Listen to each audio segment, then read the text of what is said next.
السلام علیکم my dear ویلوشر، ہم موضوع کے لحاظ سے اصناف نظم کا مطالعہ کر چکے ہیں۔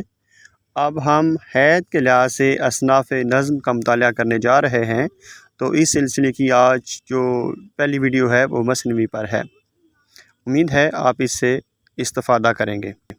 مثنوی کس زبان کا لفظ ہے؟ عربی کا۔ مثنوی کی تعریف کریں۔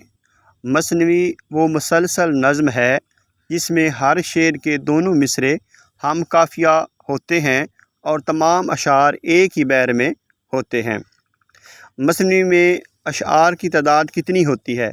مثنوی میں اشعار کی تعداد کی کوئی قید نہیں ہوتی، یہ شاعر پر منحصر ہے کہ وہ جتنے اشعار پر چاہے مثنوی کہہ سکتا ہے۔ مثنوی میں مضامین کی ترتیب کیا ہوتی ہے؟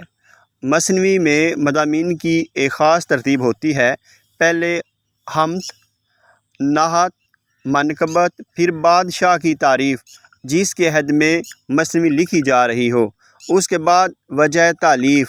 وجہ تالیف میں مثنوی نگار مثنوی لکھنے کی وجہ جو ہے وہ بتاتا ہے، اس کے بعد اصل قصہ یا داستان شروع ہوتی ہے۔ عربی میں مثنوی کا وجود نہ تھا، آپ بتائیے مثنوی کس زبان کے شعراء کی جدت طبع کا کرشمہ ہے؟ فارسی شعراء کا۔ فارسی کے مشہور مثنوی نگار بتائیے۔ نظامی، فردوسی، مولانا روم، سعدی، امیر خسرو وغیرہ، یہ فارسی کے ابتدائی عام مثنوی نگار ہیں۔ اردو اصناف شعر کی قدیم ترین صنف شعر کون سی ہے؟ مثنوی۔ دکن میں کثرت سے مثنویاں لکھی گئی ہیں، آپ دکنی دور کی مشہور مثنویاں بتائیے۔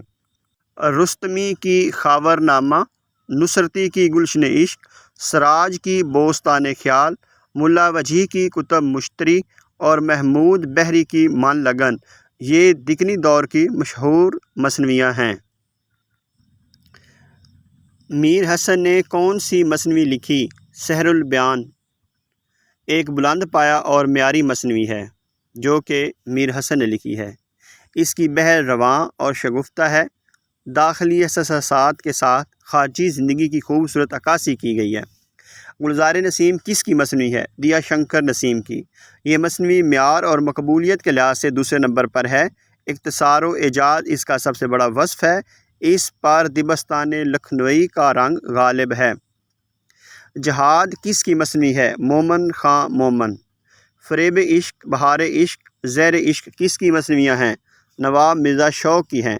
محسن کاکوروی کی نعتیہ مثنویوں کے نام بتائیے۔ صبح تجلی، چراغ کعبہ، شفاعت نجات۔ دور جدید کی ایک اچھی مثنوی کا نام بتائیے۔ شاہ نامہ اسلام، اور یہ حفیظ جلندری کی ہے۔